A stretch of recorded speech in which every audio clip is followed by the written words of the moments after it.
¿Quieres conocer más de tus impuestos? ¿Saber de tus derechos como contribuyente? Sintonízate en Frecuencia Fiscal, un programa de análisis, difusión e investigación. ¿Eres emprendedor, estudiante o empresario? Frecuencia Fiscal es para ti. Te invitamos a ser parte de esta nueva cultura en los impuestos. ¡Comenzamos! Buenas tardes, bienvenidos a su programa Frecuencia Fiscal. Los saluda el contador público Hugo René Ortiz. Les recordamos nuestros datos de contacto, el correo electrónico tudas@frecuenciafiscal.com.mx, la página en Facebook Frecuencia Fiscal. Y bueno, pues todos aquellos que nos sintonizan a través de Facebook, estamos transmitiendo en vivo.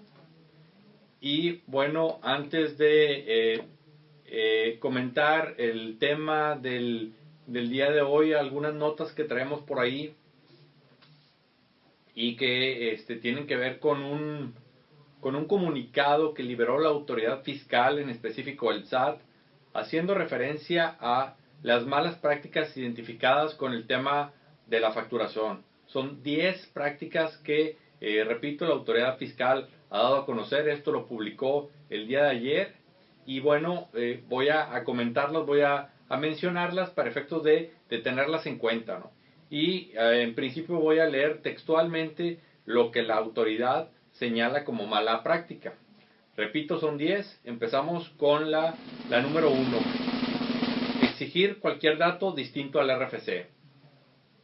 Recordemos que en los cambios del CFDI 3.3, pues ya no es necesario que aparezca el nombre, lo que es la dirección, etcétera. Toda esa información de la persona que recibe que compre el bien o recibe el servicio ya no es obligatorio.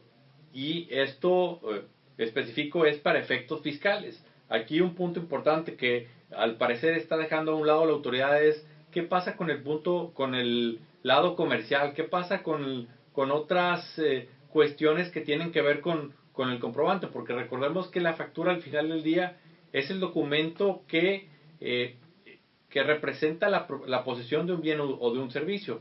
Tú cuando vas y compras un carro, bueno, pues la factura es la que te permite demostrar que el carro es tuyo y que cuando lo vas a vender posteriormente, bueno, pues tienes que endosar la factura o emitir una factura dependiendo del caso y es el documento el que al final del día te permite demostrar la propiedad del carro. Entonces, el que en el documento solamente aparezca el RFC, bueno, pues comercialmente o para efectos legales, en caso de poder o querer demandar a la contraparte, bueno, pues seguramente los abogados pudieran tener problemas si en el documento nada más aparece lo que es el RFC.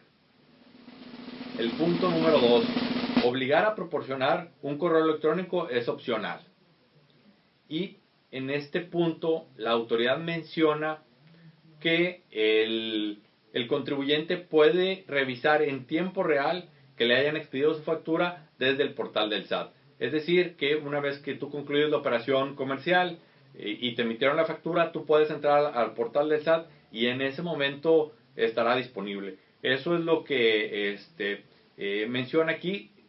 Entonces, hay que ver que esto sea congruente con lo que es la práctica común y también con lo que la autoridad tiene establecido de reglas para la emisión de los comprobantes, porque recordemos que por ahí se han establecido diferentes reglas en cuanto al tiempo que tiene el contribuyente para emitir el comprobante y al emitir el comprobante me refiero a timbrarlo, ¿no? Por la cuestión de estos temas tecnológicos que pues aquí intervienen varias partes y a veces esto no es que quien está expidiendo la factura no la realice en ese momento, sino simplemente que todos los procesos que se tienen que seguir llevan tiempo y no es de manera inmediata. Y al decir tiempo me refiero quizás un par de minutos, una cuestión por el estilo. Sin embargo, aquí la autoridad hace mención que el comprobante está en tiempo real disponible en la página del SAT.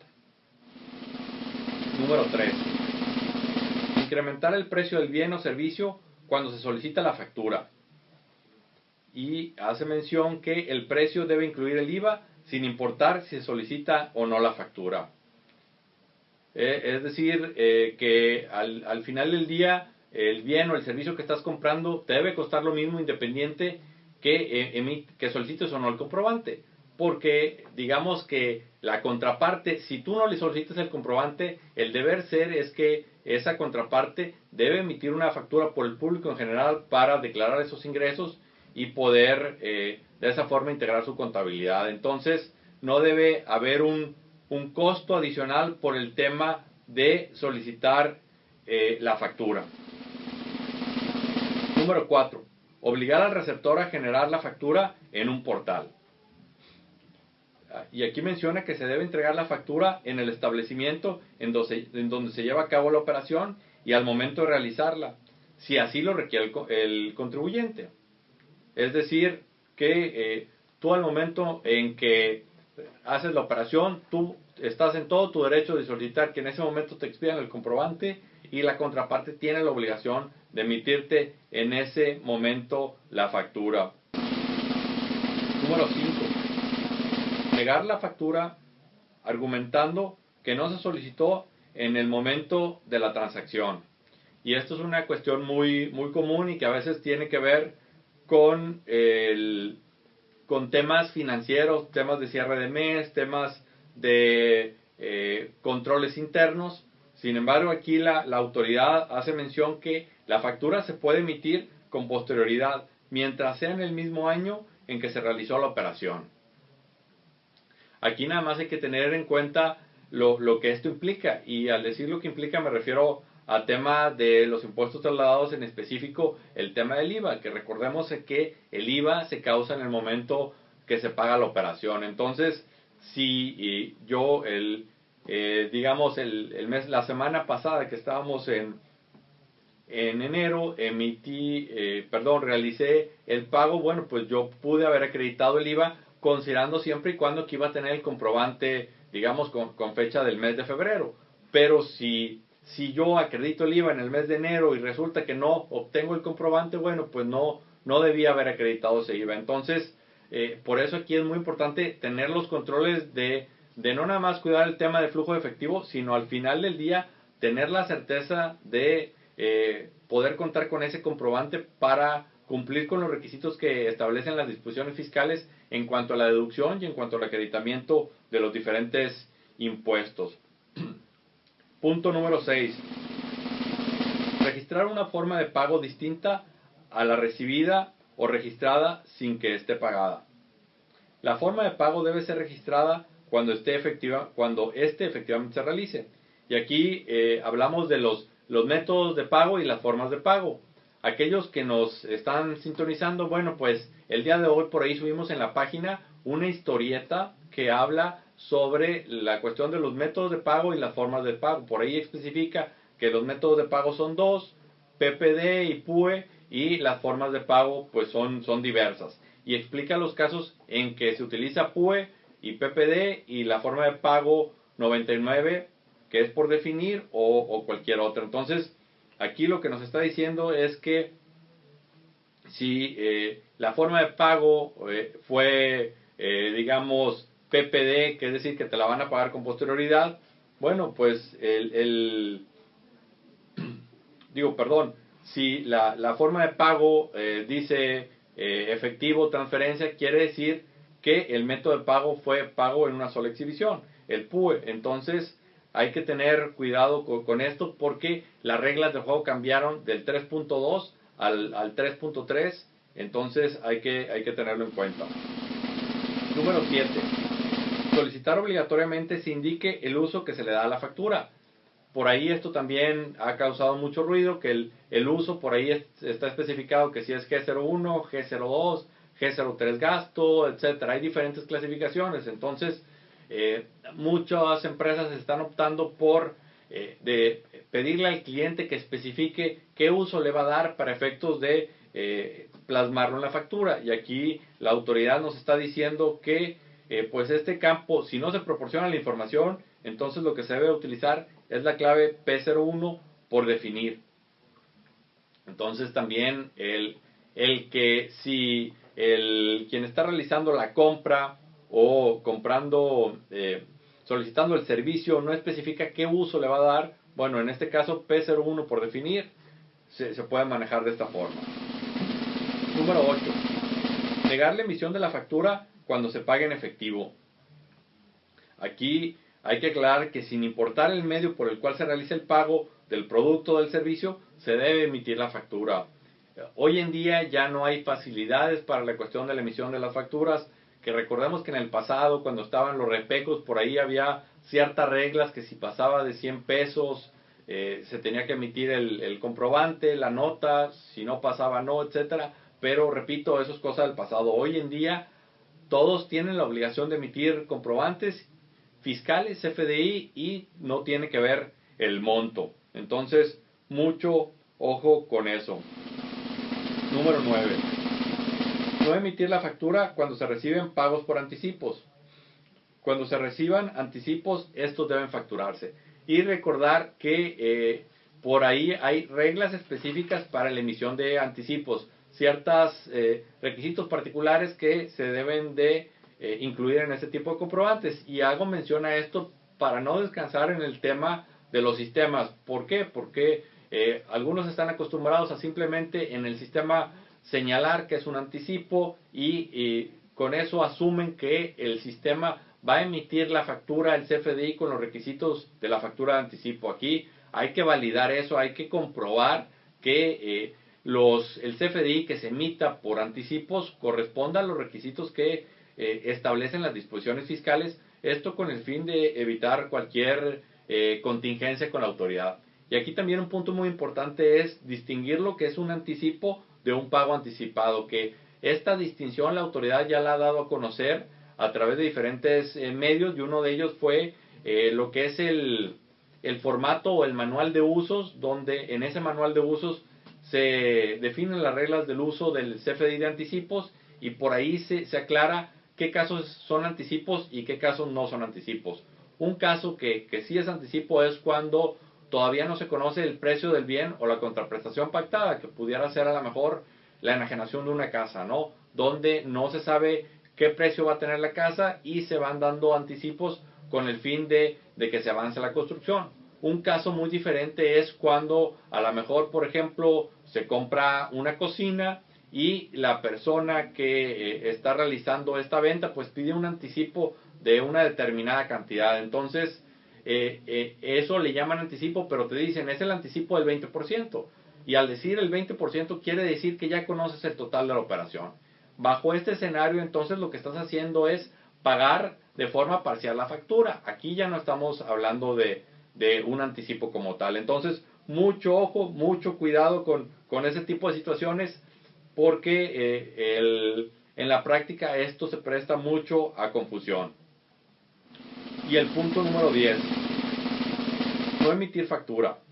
Y aquí en este documento que liberó el SAT de las malas prácticas, especifica, el SAT no tiene suscrito convenio con ningún contribuyente, cámara o asociación para la no emisión de facturas electrónicas. Entonces, esto en pocas palabras refuerza lo que acabo de decir, que todos los contribuyentes al realizar operaciones de comercio, de prestación de servicio, etcétera, tienen la obligación de emitir un CFDI, y que independientemente del monto de la operación, el CFDI se debe de expedir.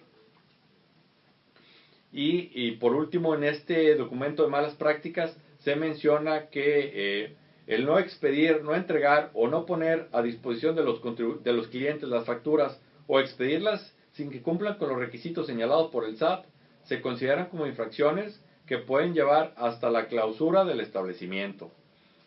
Entonces, mucho ojo con este tipo de situaciones que algunas de estas se están dando por tema de desconocimiento, que la cuestión del CFDI lo está viendo el contador, lo está viendo el dueño de la empresa, pero las personas operativas, las personas que facturan, las personas que compran, todo este tipo de personas han estado un poco ajenas a estos temas, y en realidad son quienes están viviendo la situación, son los que o expiden la factura o son los que solicitan la factura. Entonces son quienes deben estar inmersos en todos estos temas.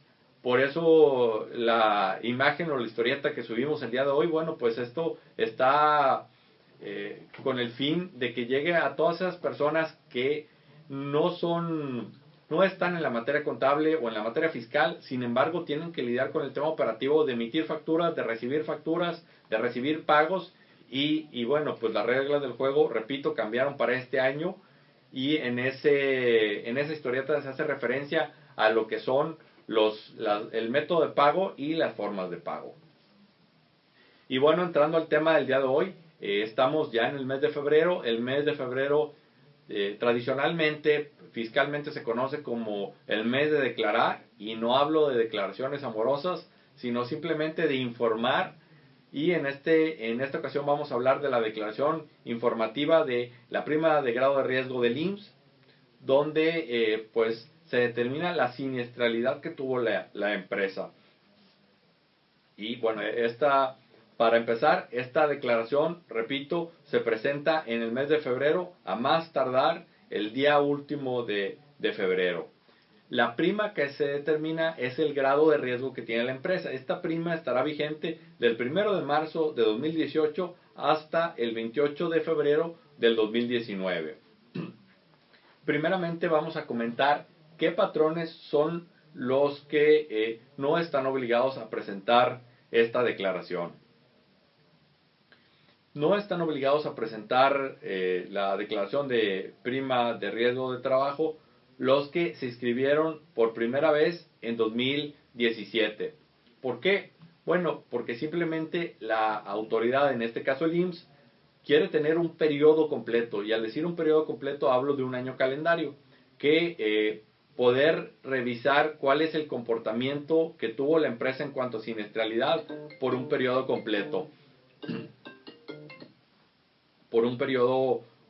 Entonces, mientras no se tenga los 12 meses de enero a diciembre, no se está obligado a presentar la declaración de grado de riesgo del IMSS. También otra situación son los que cambiaron de clase de riesgo de trabajo por haber modificado sus actividades. Recordemos que para efectos del Seguro Social las empresas están clasificadas en grado de riesgo, que a lo mejor la primera, la fracción 1, bueno, pues tiene que ver a lo mejor con empresas de servicios, con actividades que quizás son de oficina, donde el riesgo de que tengan un accidente en el trabajo como tal, bueno, pues es mínimo. Y de ahí se van clasificando hasta llegar quizás a empresas de la construcción, empresas del giro industrial, donde las personas tienen que interactuar con maquinaria, con herramientas, donde pueden tener accidentes si no son cuidadosos, y de ahí la prima pues es mayor. Y esta prima al final del día, repito, tiene que ver con un riesgo. Entre menor sea el riesgo de tu actividad o de la actividad de tu empresa, la prima es menor. Entre mayor sea el riesgo de tener un accidente en el trabajo de tu empresa, entonces esa prima es mayor. Y al decir empresa me refiero en general, porque hablando, por ejemplo, o retomando el ejemplo de la constructora, bueno, pues en la constructora sabemos que a lo mejor hay, digamos, albañiles o gente de obra, gente que opera maquinaria pesada, pero también está el personal administrativo, está el contador, está la secretaria, está el ingeniero que hace los planos, etcétera, ¿no? Y aunque para efectos prácticos el riesgo que tiene, digamos, la gente de contabilidad es diferente al riesgo que tiene la persona que está físicamente en la obra y supervisando la construcción. Bueno, para efectos del IMSS es una unidad, es una empresa, y si el giro de la empresa es construcción, entonces el riesgo de que tengan un accidente pues es general para la empresa. Y por último, para cerrar los casos donde están exentos a presentar la declaración de riesgo de trabajo, bueno, son aquellos que determinaron una prima exactamente igual a aquella que estuvo vigente durante el año anterior, que en este caso sería el 2017. Si se hace el procedimiento y tienes la misma prima, bueno, pues ya no hay no estás obligado a presentarla. Aquí también es importante hacer mención que si no se presenta la declaración, bueno, pues en ese caso se pueden hacer acreedores a una sanción, que esta sanción está establecida en UMAS de 20 hasta 210 UMAS, que traducido en pesos, esto es de 1.612 pesos a 16.926 pesos.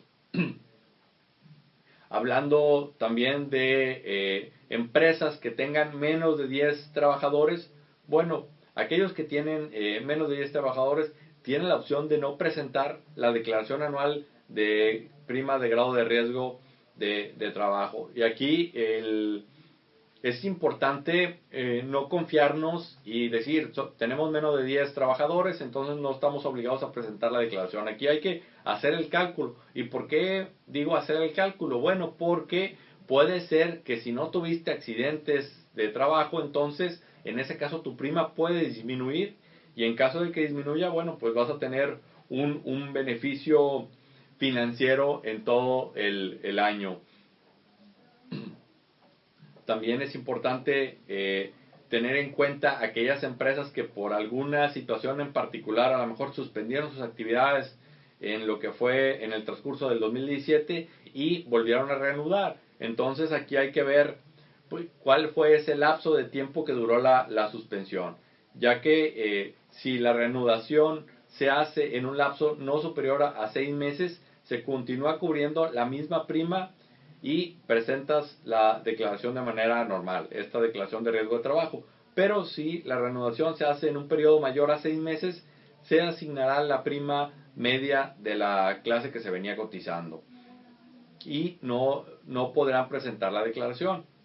Aquí aplicaría el caso de aquellos que como si se hubieran inscrito por primera vez en 2017, es decir, si el periodo en el que estuvo la suspensión fue mayor a 6 meses, en ese caso aplicarás la prima media, no podrás presentar la declaración de grado de riesgo, sino hasta el próximo año, que sería el ejercicio 2018, que se presenta en 2019.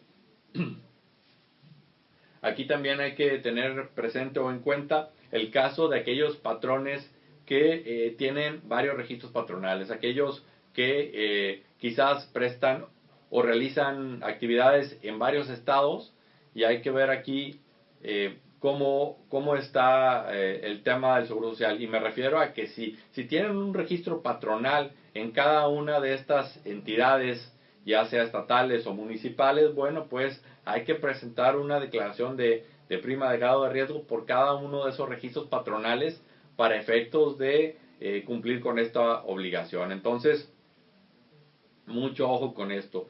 Sí, porque hay empresas que tienen obras que realizan de forma esporádica a lo largo del año en diferentes estados de la República, y puede ser que pues a lo mejor estés en el caso de suspensión, es decir, que a lo mejor en el transcurso del año realizaste 2 o 3 obras dentro de un mismo estado con un mismo registro patronal, y habrá que ver si te aplica esto que acabo de comentar del tema de suspensión, del tema de reanudación, para ver cuál es tu caso particular.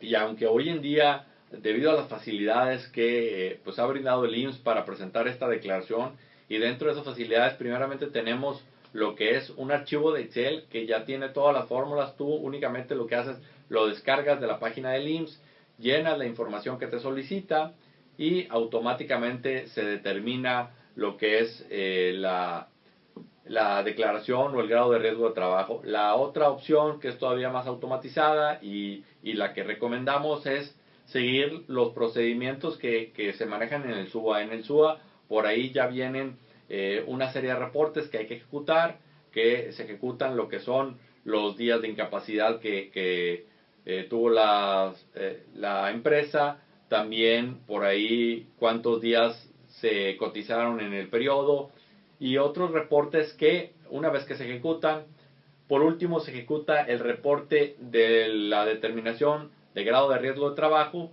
y esta únicamente se valida y se envía a través de internet, a través del ITSE. Entonces, pues prácticamente es muy sencillo enviarla y obtenerla. Aquí lo importante es el tema de las incapacidades. Repito, porque aquí las incapacidades que cuentan son las incapacidades que tienen que ver con riesgo de trabajo y también con aquellas que concluyeron en el 2017. ¿Por qué? Porque puede haber incapacidades que iniciaron en 2017 y aún todavía no terminan. Es decir, esa incapacidad, dependiendo de la situación, puede durar varios meses, incluso puede durar años. Entonces, es muy importante tener toda esta información, ya que puede darse el otro caso, ¿no? Que la incapacidad empezó en 2016, terminó en 2017. En ese caso, para esta declaración 2017 la debemos de considerar. Y aquí mucho ojo, aquí un punto clave o medular para la determinación de esto es tener identificadas todas y cada una de las incapacidades. Y al decir todas y cada una me refiero a ver si eran incapacidades de riesgo de trabajo, si eran incapacidades por enfermedad general, si eran incapacidades por maternidad o de qué tipo de incapacidad fue, ya que si no lo hacemos de manera correcta, la determinación de grado de riesgo va a estar mal. Y recordemos que al final del día el IMSS tiene toda esta información, por lo que puede reconstruir esa declaración y en determinado momento detectar diferencias y multar en este caso al patrón. Y no nada más es una multa, sino simplemente que si el IMSS se tarda 2 o 3 meses en notificarte que hay alguna diferencia en la determinación de la prima de grado de riesgo de trabajo, bueno, pues tendrás que regresarte y hacer la corrección correspondiente. Entonces, por eso, mucho ojo. Repito, es una tarea muy sencilla, pero que por lo mismo, si no tenemos el cuidado necesario, podemos cometer un error de una manera muy sencilla. Bueno, con esto pues concluimos el programa del día de hoy. Les recuerdo, ahí en Facebook estará disponible el programa. También por ahí está disponible lo que es la historieta relacionada con los métodos y las formas de pago. Y nuevamente, por último, les recuerdo el correo electrónico dudas@frecuenciafiscal.com.mx, la página en Facebook Frecuencia Fiscal y el canal en YouTube Frecuencia Fiscal. Se despide el contador público Hugo René Ortiz. Que tengan una excelente tarde. Hasta la próxima. Esto fue Frecuencia Fiscal. Te invitamos a seguirnos sintonizando todos los viernes de 2 a 2:30 de la tarde.